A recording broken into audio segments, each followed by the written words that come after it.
هيونداي جينيسيس.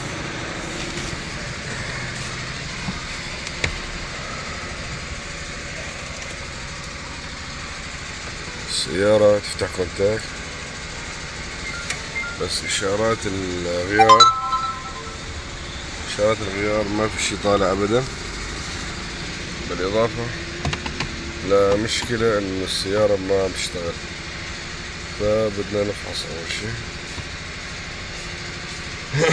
بدنا نفحص جينيسيس آسيا، لأنه موجودة التبويب لها على جينيسيس.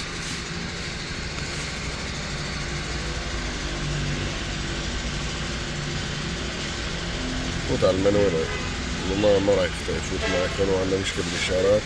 أنا أغلب مشكلتنا بالكامباس.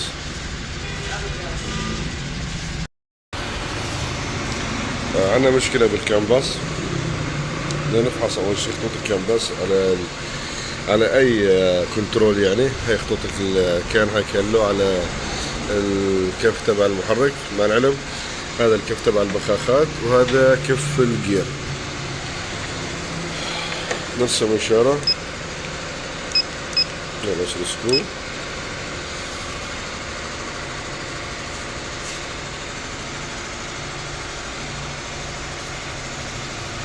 تمام.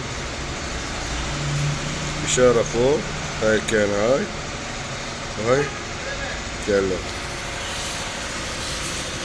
في عنا إشارة كامباس، بس الجهاز ما عم يدخل، معناته في تشوه عندي. نفحص عن طريق الافو. هاي شباب، نحن فحصنا باستخدام الافو.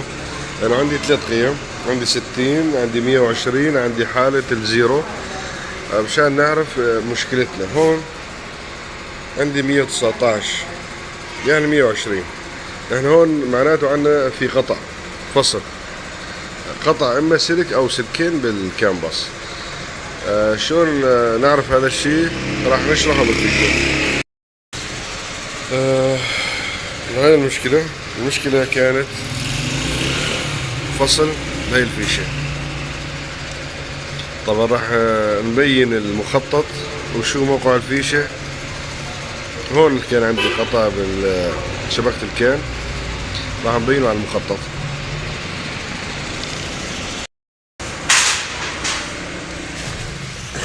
بعد ما حلينا المشكلة، حددنا مكان القطع.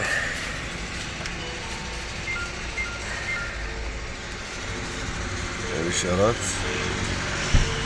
واضحة. وبالنسبة لجهاز الفحص